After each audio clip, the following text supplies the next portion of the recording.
جونی من نیست.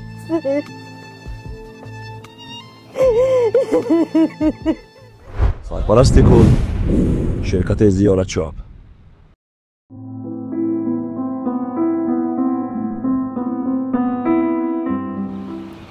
خیلی بچه ها شما به خونه روید. من طبق وعده این توفه رو به مادر دلشاد میرسونم. خدا خواهد پگو در کتخانه بمونه. خب باش خوش صفه. خدا خلای زینب. خلای زینب. ها السلام علیکم. و علیکم السلام. چه شما سلامتی هست؟ عبدالله جان. بله. بچه اپای ملیکا ها؟ بله بله. خوش اومدی بچه جان. بیا بچه جان به خانه درو. امروز من برای شما یک توفه آوردم و یک خبر خوش. نخو. بله. بسیار خوب بسیار خوب. بیا اول به خانه درو بچه جان. شینیم بعد صحبت میکنیم. رحمت این میگم گلوی زیبا خلا جان بهترین. چنگ و غباری حولی ما را میگیرن. بهترین. سلامتیات خوب هم. اپای ملیکا هم تینجا. شکر رحمت. بچه جان شما شتایسته من یک پیاله چای گرم میکنم. ای خلا جان من سراسیمه هستم. بله من از سفر اومدم. اول خونه نرفته گفتم شما رو یک خبر گیرم. رحمت هزار رحمت. و خبری خوشتون چیه؟ بله گفتگی بله. راستی گپ در هیجانم. چی باشد ها؟ بله. خلا جان راستی گپ انا همون توفه که دادم از فرزندتون بود. چی؟ فرزندی من؟ بله. دلشاد جان؟ بله پسر شما زنده است. چی؟ دلشاد جانی من زنده؟ بله او در ترکیه است.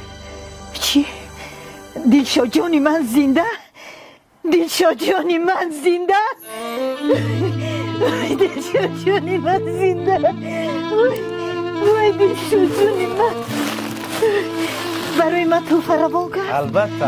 وای جونی چه؟ وای جونی چه؟ وای در کجاست؟ او در ترکیه. چی؟ در ترکیه؟ بله. سلامتیش چخیل؟ در اونجا چیکار میکنن؟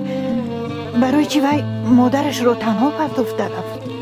در این مورد به ما هیچ چیز نگفت لیکن فقط گفت که انمی çok seviyorum. نفهمیدم معنایش چی؟ یعنی که مادرم رو خیلی دوست میدارم. یعنی شما با زبان مادریتون گپ نزدید؟ نه.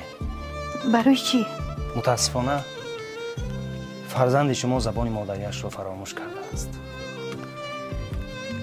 دلشاد جانی من از جنگ خطی سیاهش اومده بود. اونه که میگوید وای پسری من نیست.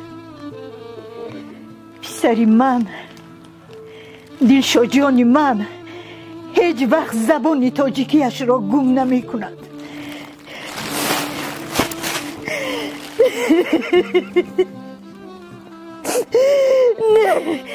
نه دلشاد جانی من دلشاد جانی من در جنگ مرده است. نه وای دلشاد جانی من نیست. زبان مادریش را گم نمی کند. دلشاد جانی من نیست. وای مرده دلشاد جانی من نیست.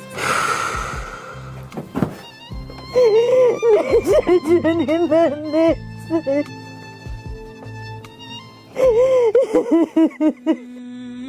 زهر بادا شیر مادر بر کسی که زبان مادری گم کرده است.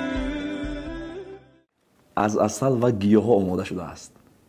ام پلوس استحصال ترکیه. این برای مردها است، برای خونو گرفتگی، برای پروستاتا را نابود کردن، برای با قوت کردن. برای یک چیز دیگر هست در اینجا گفتن نمیتوانم. مردها گرفته استفاده برای این بهترین چیز این توصیه ما است. برای فرمایش شما میتوانید بر رقم هایی که در روی نوار است مراجعه کنید. از شرکت زیارت شاب تحویل به تمام شهرهای روسیه و حتی به تاجیکستان و شهر دوشنبه وطن عزیزمان.